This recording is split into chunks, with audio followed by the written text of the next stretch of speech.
Hey folks, Andy Patton here. The Zags are back on top of the AP poll despite only securing 25 first place votes. We'll talk about that in the first segment before talking about BYU and the future of the WCC in segment number 2 and finishing out the show with some rejoicing that Jalen Suggs is back in action for the Orlando Magic. All of that right here on the Locked On Zags podcast.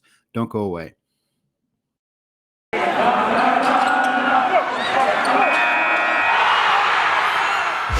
You are Locked On Zags, your daily podcast on the Gonzaga Bulldogs. Part of the Locked On Podcast Network. Your team every day.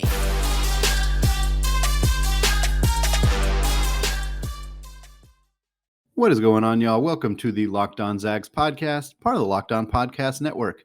I'm your host and longtime Gonzaga podcaster, Andy Patton, ready to take you through another season of Gonzaga Hoops. Today's episode is brought to you by Sonos.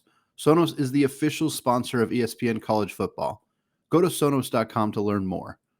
I also want to thank all of you who make this podcast your first listen of the day, and those of you who have joined us on YouTube. The YouTube channel is growing fast. I really, really love all of you who have come out to the YouTube channel. Hit that subscribe button. Sincerely appreciate it. If you have not, and you are a listener to Locked On Zags, I still appreciate you so much. But go to YouTube, search Locked On Zags, hit that subscribe button. I'll appreciate you just a little bit more if you do that.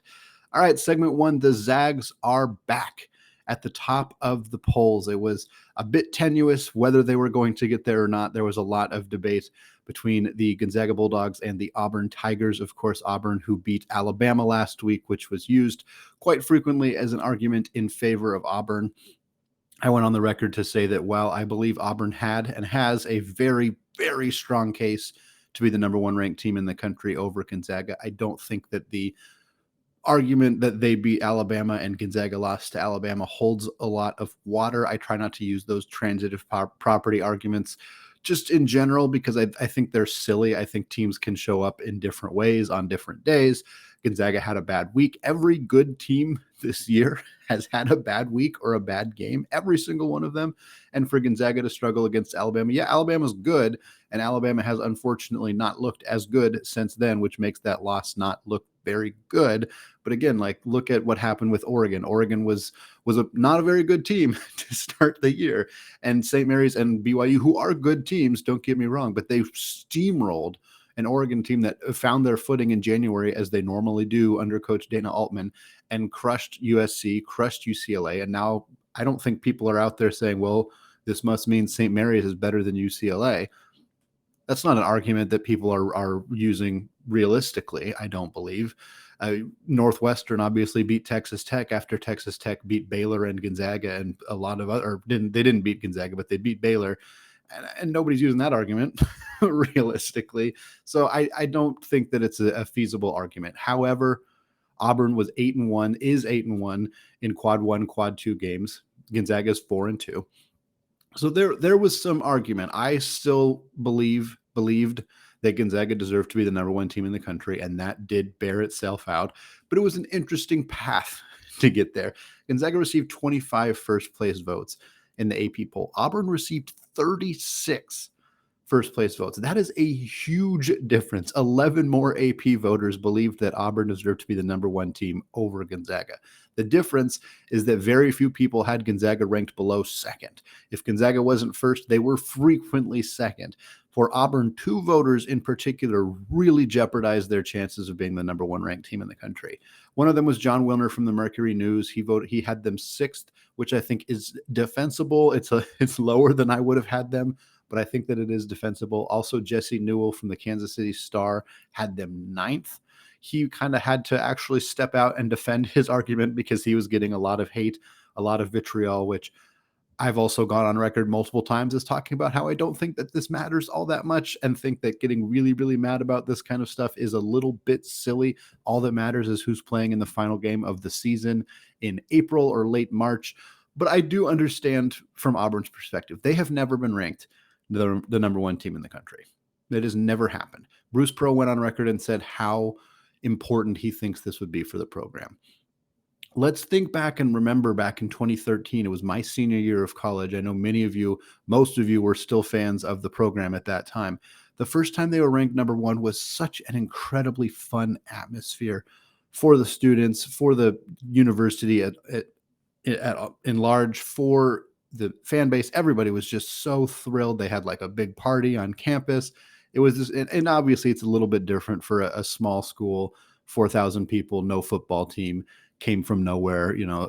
At this time, it had kind of been 14 years since Gonzaga emerged on the college basketball map, 14 years in waiting before they became the number one team. It was a really incredible moment to be a student at Gonzaga. I'm so thankful that I was there during this time because it was such a monumental moment.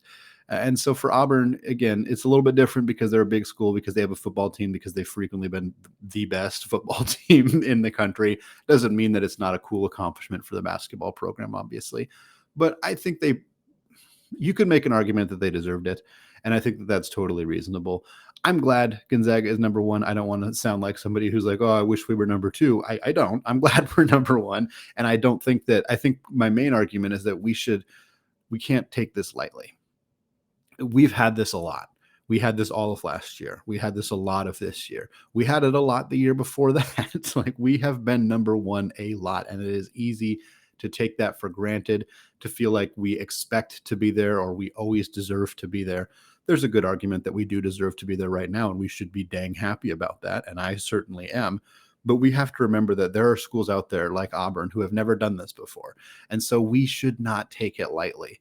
It is a very cool thing that happens to Gonzaga on a regular basis because of how hard this program has worked, how talented the players on this team are, how good of a coach Mark Few is. And we're back on top. And now the question is, how long are we going to keep it? And I think this is where some Auburn fans might be frustrated, and some programs of other schools might be frustrated, because once the Zags get to number one, it's going to be hard for them to lose it.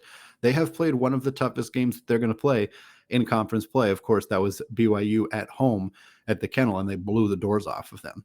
The next big game they have is just a couple of days away. On Thursday, they will play San Francisco. That is going to be a tough game. The Dons are good. This is a very, very good team, a team probably the most equipped to beat Gonzaga in the WCC because of their size, because of their depth, because they have big, physical, experienced guards, because Todd Golden is a really good coach. We're going to talk a lot about San Francisco in tomorrow's episode and Thursday's episode. Lots of talk about the Dons, but quite frankly, this is a game Gonzaga could lose. And if they lose to USF, they will not be number one next week, barring basically everybody else in the top five losing as at equally bad games. Auburn would have to lose. I'm not sure who they have this upcoming week. Baylor would probably have to lose again. It would be tough for Gonzaga to maintain the number one spot if they don't beat USF. But if they win that game, no matter how they win it, if they win a close game, if they blow them out again, they score 110 plus points again, it's going to be, I don't think they're going anywhere. They're sitting at the top of the rankings. This is obviously barring other schedule changes, which may or may not happen. Of course, if another team loses a game because of COVID and Gonzaga wants to add a game this Saturday, that could potentially happen. Obviously, if Gonzaga finds a way to add a Kentucky or a Michigan State or some team like that and loses, that would impact the rankings as well. I don't know how likely that is. It's impossible to predict. That's what has made college basketball so interesting the last couple of years. But if they beat USF and there's no schedule changes, the next realistic chance for Gonzaga to fall down in the AP poll is that big game February 5th against BYU at the Marriott Center. That's going to be a super tough one. Again, Gonzaga just blew the doors off the Cougars, so I know it's hard to imagine them losing to that team. But BYU shot the ball pretty well in the first half before kind of falling apart in the second half, and Gonzaga's offense just kept churning along. But it's a different breed when you're playing them at Provo. So I think that's going to be an interesting game there. I think Gonzaga is still going to win it. They did enough to prove to me that they can beat BYU regardless of what the fans' situation is. But after that, they got St. Mary's twice in February. St. Mary's is always tough. They'll get San Francisco again at some point. Obviously, they get everybody else in the WCC as well, Santa Clara, LMU twice. I'm not super worried about those teams. They certainly didn't look like they had too much trouble with Santa Clara, who's kind of generally considered the next group in that tier of teams in the WCC. But yeah, this looks like it's Gonzaga's pull to hold on to for a pretty long time. And again, I think for us as fans, seeing how upset Auburn fans were because this was really their best chance to be the number one ranked team in the country. I don't know that I'm saying advocating for feeling bad for them. You can if you want, certainly, but it's more of an advocation for, hey, remember how special this is. I don't want us to take this for granted. There are programs out there, good programs, that have never had this happen. And they look at us and they look at how we always have it, and it's a jealousy thing. And we need to remember that this didn't used to be the case at Gonzaga, and it could go away. I don't know that it's going to go away anytime soon, but we need to cherish this. We need to remember how special this is, because it does not happen every single season the way that it has for Gonzaga the last few years. All right, sticking with BYU, we're going to talk some WCC in the second segment. We're actually going to answer some listener submitted questions that did not make it into Mailbag Monday because we ran out of time and I didn't want to go over. So these are going to be used for segment 2 here. A couple questions about BYU. Before we get there, though, I want to tell you all about BetOnline. BetOnline would like to wish you a happy new betting year as we continue our march to the playoffs and beyond. Even in 2022, BetOnline remains the number one spot for all of the best sports wagering action. In fact, with a new year comes a new updated desktop and mobile website. Sign up today and receive your 50% welcome bonus on your first deposit. Just use our promo code LOCKEDON to get started. From football, basketball, hockey, boxing, and UFC, right to your favorite Vegas casino games. Don't wait to take advantage of all the amazing offers available for the 2022 seasons. BetOnline is the fastest and easiest way to wager on all of your favorite sports. All right, segment 2, still Andy Patton, still Locked On Zags, and we're spilling over from Mailbag Monday to use a phrase coined by Locked On Blazers host Mike Richmond. We are having a special delivery mailbag episode because we had more questions than we had room for on Monday. I grouped these 3 questions together because they're all about BYU, and I wanted to get the opportunity to talk about their move to the Big 12, what it means for the WCC. So this first question comes from EBL4 on Twitter. He says, with BYU set to leave to the Big 12, do you think we will try to keep the rivalry between us as a non-league game? So yes, I do. And so does Coach Few, which is why I feel that way as well. After the BYU game, there's a report. Coach Few was asked about potentially keeping this game going. He said, I'm quite certain we'll have something going in the future, which is, you can't make any guarantees, obviously, at this point, but I don't think Mark Few would say that if he didn't believe pretty strongly that this would happen. And there's no reason for it not to. It makes so much sense. Mark Few and Coach Pope, Mark Pope, seem to be close. They have like a good relationship with each other. BYU has given Gonzaga fits in the past. It is always going to be almost always, if not always, going to be a good looking non-conference game. Like, this is not the kind, it's not as if it's Portland or Pepperdine leaving the WCC. Like, if those teams left, I don't think Gonzaga would be as concerned about making sure they continue to play them. But for BYU is almost always a top 40, top 50 Ken Pom team. It's usually going to be a quad 1, sometimes a quad 2 win at worst. When they're in the Big 12, it's going to help make this game look even better for Gonzaga. The fans love this game. It's a good rivalry game. I think it has always been a good rivalry game. That the fan bases, I don't want to say they hate each other because that's a bit too strong of a word, but there is some emotion between these two teams. Obviously, BYU has played spoiler for Gonzaga a lot. Gonzaga has also spoiled BYU's hopes of making a lot more NCAA tournaments with the move to the WCC than they actually did. So there's geographically, it makes some sense. It's not a horribly long road trip for either team to take. Like, I would love to see them sign up to a home and home as soon as BYU is out of the conference and just have that be a planned game indefinitely for at least, 3, 4, 5 years potentially, and just kind of have it on the schedule. It makes too much sense not to. It's kind of a slam dunk in my mind. So I think that we're going to see that continue to happen. Next question, also from EBL4 on Twitter. He says, I know this has been asked plenty, but do you see some of the more intense post-BYU WCC scenarios happening, i.e. us joining the Big East, or a number of WCC teams joining the Big East, or us joining the Mountain West? So I don't really think there's going to be a big shakeup after BYU leaves. The Mountain West is it's not a significant upgrade. We know, at least according to the last time that this was brought up a couple of years ago, we know that the Mountain West would take Gonzaga. They voted unanimously to accept Gonzaga into the Mountain West before the WCC made some concessions to Mark Few and the AD at Gonzaga to allow them a little bit more flexibility. They get a bigger share of the proceeds that are won from NCAA tournament appearances. They get an opportunity to add more non-conference games to their schedule. They do not have to play the two lowest ranking teams in the WCC, which is why they have not played in Portland in a couple of years. So I think and then you look at the talent pool, like I think the Mountain West is deeper 1 through 9, certainly than the WCC. I don't think there's a debate there. If you look at, the 5th, 6th, 7th ranked teams in the Mountain West, you're talking about like Utah State, you're talking a little bit Nevada, potentially Fresno State down there. Those teams are better than Santa Clara. They're better than LMU. Like it's a little bit deeper, but at the top it's not. I mean, Gonzaga, obviously losing BYU will hurt, but Gonzaga, St. Mary's, San Francisco is as good as just about anybody in the Mountain West. San Diego State, Colorado State are kind of right in that conversation, but I just don't think it's a big enough upgrade to you would require every sport, assumingly, to change. So, your tennis teams, your rowing teams, your other Olympic sport teams are going to be going to the Mountain West. There's more travel involved in that. Like, I don't see it as a big enough upgrade for Gonzaga to make that move, especially with the WCC growing. But it depends what the WCC does without BYU. That's what I think is the most likely scenario. The Big East stuff, something big would have to change. I think, you kind of nailed it by saying multiple teams would have to move. They would have to create a Western Conference of the Big East, which they can't call the Big West because the Big West already exists. So I'm not sure how that would work. I don't think the Big East is going to move mountains in order to get Gonzaga into the conference. And I don't think Gonzaga is just going to join the conference with the really geographical challenges that would come alongside that, especially if they had to bring their other sports as well. It's just way too much travel, way too much missed school, way too much of a hassle for them, even if it would be an obvious improvement for Gonzaga's basketball career.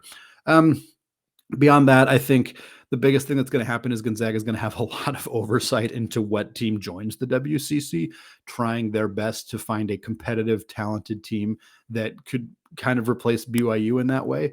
There's just not a ton of realistically good options out there. The one that gets thrown around a lot is Grand Canyon, the Antelopes of the WAC. Obviously, they are a smaller school. They're on the West Coast. They are in a conference that's worse right now. They don't have a football team. So there's some logical reasons that Grand Canyon would make some sense as a travel partner, just as a member institution. They're different in terms of their school. They're not a small Jesuit school or a small religiously affiliated school like most of the schools in the WCC, but they are a talented basketball team. And they have a huge fan base, and they're kind of growing as an institution. So it could make some sense. But right now, looking at KenPom, they'd be like 5th, 6th, I believe they'd be 6th in the WCC, 5th if you don't count BYU, of course. So are they going to work really hard to add a team that is going to contend for a top 4 spot in the conference, but not necessarily be there year in and year out? I don't know. But who else is there? Are they going to go try to get Wichita State? That's a hell of a commute for the Shockers. I don't think they're going to want to do that every single day. And even then they're 97th in KenPom. So they're, behind Santa Clara as well. Loyola Chicago is a great mid-major program, the kind of addition that would really entice Mark Few and everybody because they're, comparable to BYU, if not better than BYU. But for Loyola Chicago, again, that's a tremendous commute for all of their schools or all of their programs to have to make every single time they play a game. And I just don't think that that's super realistic for them either. So it's tough to find a fit that makes some sense here. There are some other smaller schools that make more logical sense. Seattle U is one that comes up a lot, but they'd be competing with San Diego and Pepperdine and those schools kind of at the bottom of the WCC. So for Gonzaga and for, Portland, who probably doesn't want Seattle U in the conference, like this doesn't make a lot of sense for those schools to be added. If they ask Mark Few, hey, is it okay if we replace BYU with Seattle U? He's going to say no. Like he doesn't want that to be the situation that they run into because it just weakens their strength of schedule and conference play. So it's a tricky situation. I don't have a firm answer. I don't know what the best solution is. There are other factors that I'm not thinking of or not speaking about here as well. but it's going to be kind of an interesting situation to see. I think Gonzaga is just going to really hold out and try to force the WCC to get the best possible school that they can to join the conference in place of BYU. I just don't know what school that is and how realistic it is to get like a really competitive basketball program into the conference. And then final question for this segment comes from AD206 at AD206 on Twitter. He says, in their first 10 seasons in the WCC, BYU had 4 NCAA tournament appearances. That's not including this year. So they will probably have 5. And he says, over under push for 4 tournament appearances for them in their first 10 seasons in the Big 12. So I think under, obviously, I know that there's been some laughing after Gonzaga's destruction of BYU that, hey, look, this is a team that's not going to hang in the Big 12. I understand wanting to kind of maybe make fun of BYU a little bit for this decision to move to the Big 12. Obviously, it's done almost exclusively for football reasons. It's nice for their basketball program as well, but it's really significant for their football team. I also think the practice of talking about how the team that we just beat badly is actually not very good is not a healthy thing for Gonzaga fans to be doing. There are plenty of other people out there who want to trash Gonzaga's opponents in the conference play. We as Gonzaga fans, in my mind, should not be the ones doing that. We should be acknowledging like, hey, BYU is actually good. And yeah, Gonzaga scored 110 points on them and beat them by 35 or whatever. But this doesn't mean that BYU is bad. It means that Gonzaga is really, really good. Having said that, BYU is probably going to struggle in the Big 12. They will have a more opportunity to recruit. I think recruiting in the WCC is hard because you're saying, hey, we are not guaranteed to make the NCAA tournament, and we probably don't have much of a chance of winning the automatic qualifier because Gonzaga is in our conference. I think that has hurt them from a recruiting perspective. I think being in the Big 12 and having a more prominent football team will help them recruit basketball players.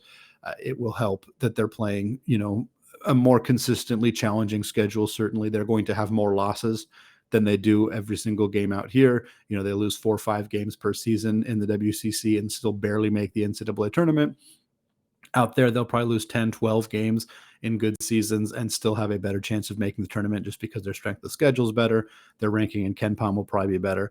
So I think 4 in 10 seasons is about right, actually. I said under if I had to make a prediction, but I think it's honestly, I wouldn't be surprised if their recruiting ticks up, if they are consistently a good team in the Big 12, or at least an average team in the Big 12, and they continue to get a lot of like play-in game 11 seeds or 10 seeds as like the 7th best team in the conference kind of deal. So I wouldn't be shocked if that ends up happening. It's kind of hard to say at this point, obviously not knowing what their roster is going to look like, but Mark Pope is a good coach.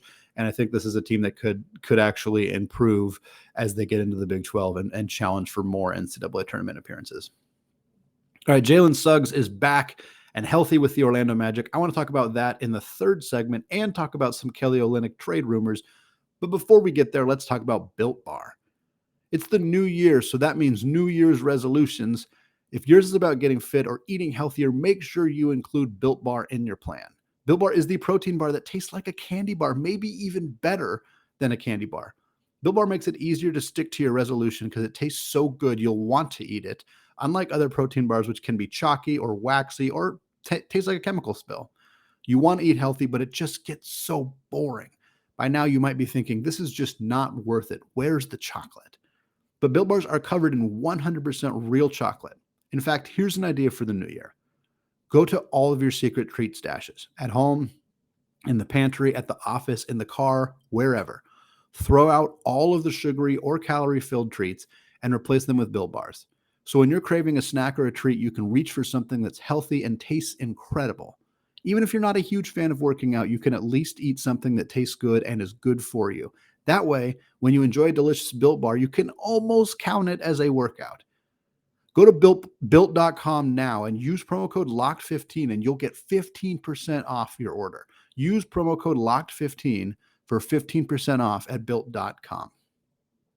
All right, segment 3, still Andy Patton, still Locked On Zags. We're doing a short but sweet segment on Gonzaga players in the NBA. Again, there's so many to talk about that trying to talk about all of them in one segment is just not feasible. We'll get to more of them later in the week as we have more updates. But the biggest updates for our NBA Zags right now are about the youngest and the oldest Gonzaga player in the league. That is, of course, Jalen Suggs, rookie for the Orlando Magic, and veteran center Kelly Olynyk.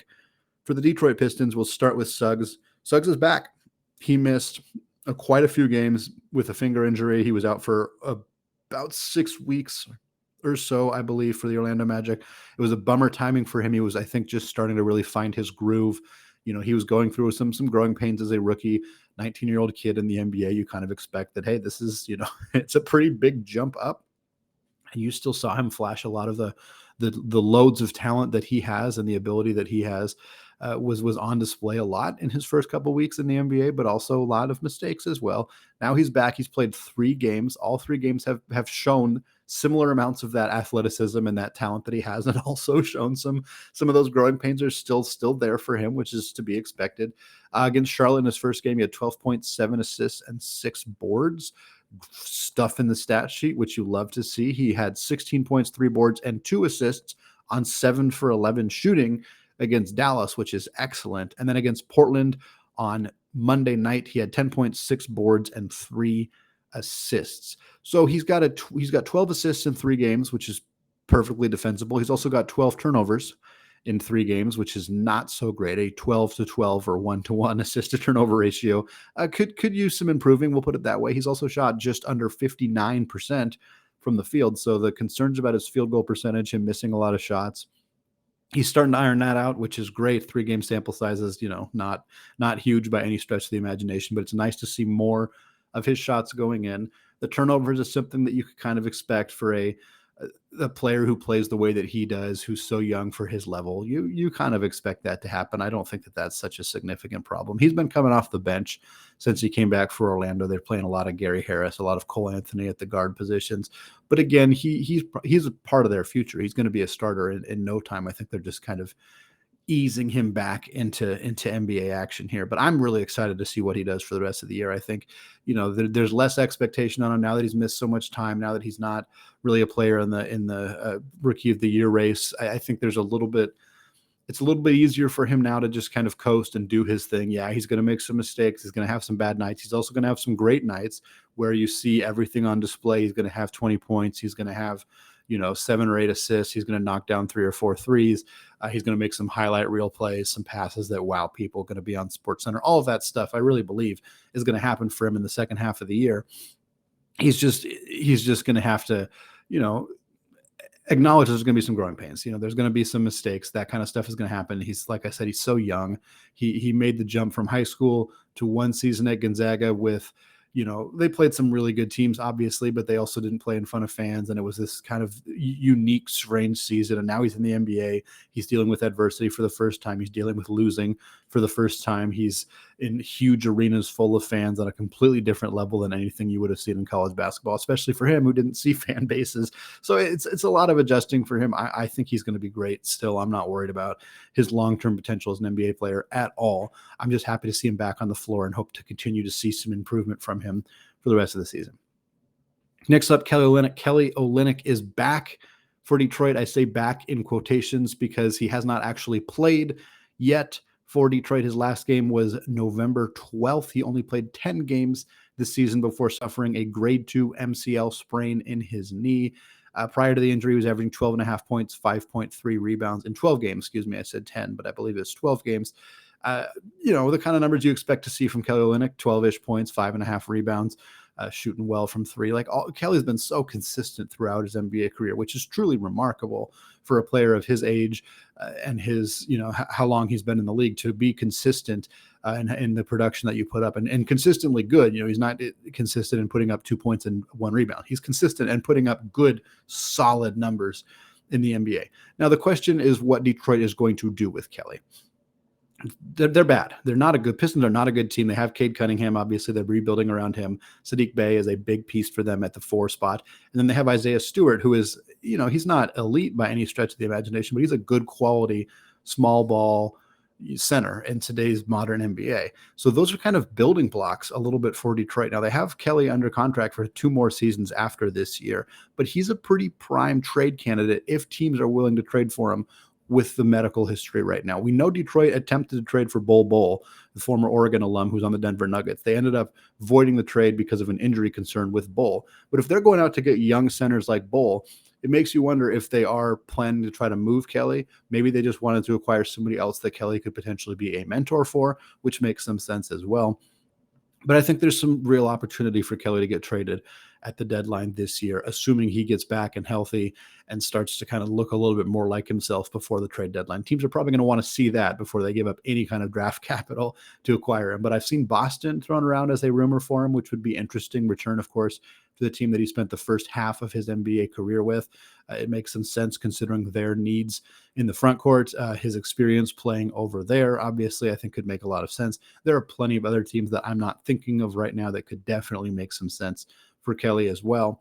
I'm curious. I think it would be fun to see him kind of help this Detroit team grow as, Cade Cunningham gets used to the NBA, as Sadiq Bey and Isaiah Stewart continue to grow as young bigs, Kelly playing a bit of a complementary role while being a bit of a mentor for those guys would be fun. But also for him, he'd probably love to play in the NBA finals again, like he did with Miami. So if he could get traded to a good team that has a realistic chance of contending for a title, that would be great for him as well. So that's something I'm going to be keeping an eye on. Obviously, Domantas Sabonis's trade rumors are going to kind of dominate the Zags and the NBA discourse as we get closer to the trade deadline. I think there are some sneaky possibilities for even a guy like Brandon Clark to get potentially traded if Memphis wants to consolidate some of their young talent and acquire somebody who's a bit more, who's got a bit more star potential, I suppose, for a team that's really looking to contend in a serious way. And then the last note, Zach Collins is back for the Spurs, sort of. He played in the G League. He has not played yet for San Antonio, but he is very, very close to returning. I saw this tweet just this morning, so I tacked it into my notes at the last minute. But Collins played 2 quarters in the G League before he got his first technical foul. So he's back in the same exact way that we expect Zach Collins to be back, which is he's feisty, he's aggressive, he's letting people know when he's dissatisfied with what they're saying. So hopefully that means we'll get to see him in an NBA uniform with San Antonio soon, because I'm excited to see what the young man can do after missing the last 2 years with injuries. All right, that is going to do it for today. We got San Francisco coming up on Thursday, so look out for plenty of coverage ahead of that showdown at 8 p.m. on Thursday night, all right here on the Locked On Zags podcast, which is available wherever you get your podcasts and, of course, available on YouTube. Check it out there if you have not already. Finally, thank you again to those of you who have made this show your first listen of the day. Now is a great time to make your second listen of the day, the Locked On Bets podcast. Locked On Bets is your daily one-stop shop for all of your sports gambling needs.